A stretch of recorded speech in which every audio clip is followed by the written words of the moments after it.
שלי, כי הבטיחו לי שהוא רק שלי.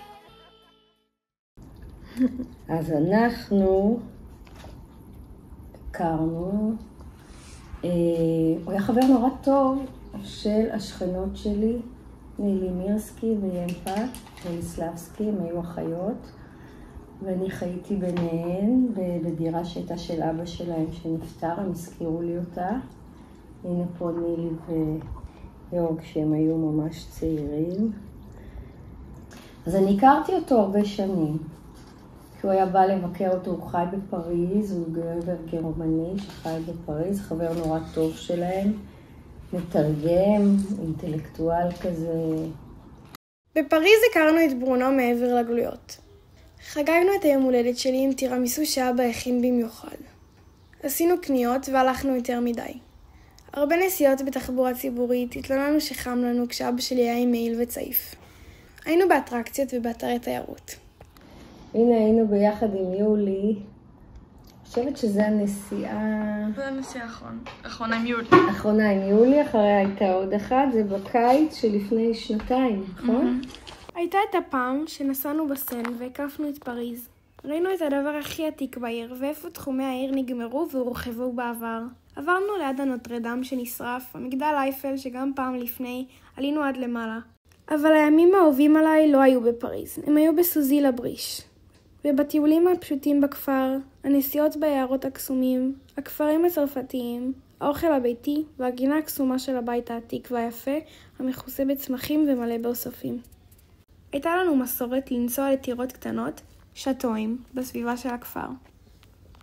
כן. היו לנו הרבה חוויות ממפגשים, גם בארץ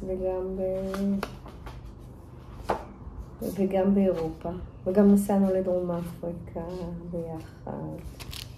היה כזה כיף. הייתה לו, כשפגשתי אותו, הוא היה כזה, הוא היה איש שהיה לו נוח בכל מקום. אמרתי, יואו, הלוואי ואני אצליח להעביר, אי אפשר להעביר דברים כאלה בגנים, אבל איזה מקסים זה היה אם אפשר היה להעביר דברים כאלה בגנים, ושתהי כזה בן אדם שבכל מקום נוח לו. לא התגשם. לא התגשם. זה בדיוק ההפך ממני, אז אמרתי, הלוואי, וזה יעבור איכשהו לילדה. אני זוכרת שאבא שלי לקח אותי לקו המטרו החדש, שאין בו נהג. הקו הראשון שעבר היה עמוס מדי, ורצינו לעמוד איפה שהנהג, אז חיכינו שכמה יעברו כדי שיהיה לנו את הנסיעה המושלמת. אני זוכרת שעוד בבית בקינג ג'ורג' בין ימפה לנילי, היה איזה, את היית ממש תינוקת קטנה, הוא בא לבקר שבועיים אחרי שנולדת, לא יותר כמו שראינו אז.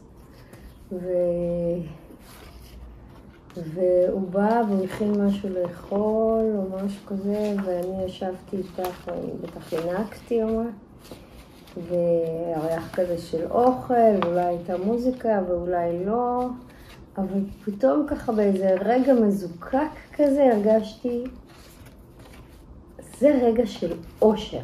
עכשיו אני ממש מאושרת. וגם אני זוכרת שאף פעם לא הרגשתי לבד, הייתה לי תינוקת, הוא לא היה פה, אבל אף פעם לא הרגשתי חד-הורית. תמיד הוא היה, נתן לי הרגשה שהוא מאחוריי, שהוא נותן לי גיבוי. נראה לי שהייתה לו איזו אמונה תפלה, כי בכל מגירה, כל מגירה בדירה במינכן, הייתה גם תמונה של נילי מירסקי, וגם תמונה שלך. תראו אותו עם החתול הזה. זה. וגם תמונה שלך. בכל מגירה, היו שם מלא מגירות, וחיטטתי בכולם. היו מיליון גלויות. הבית שלו ושל ברונו, הרובע החמוד, מיץ התפוזים שצריך לשתות מיד, כדי שלא כל הוויטמינים יברחו. המאפיות והאוכל והפירות יער, ועוד מלא זיכרונות משהייתי יותר קטנה.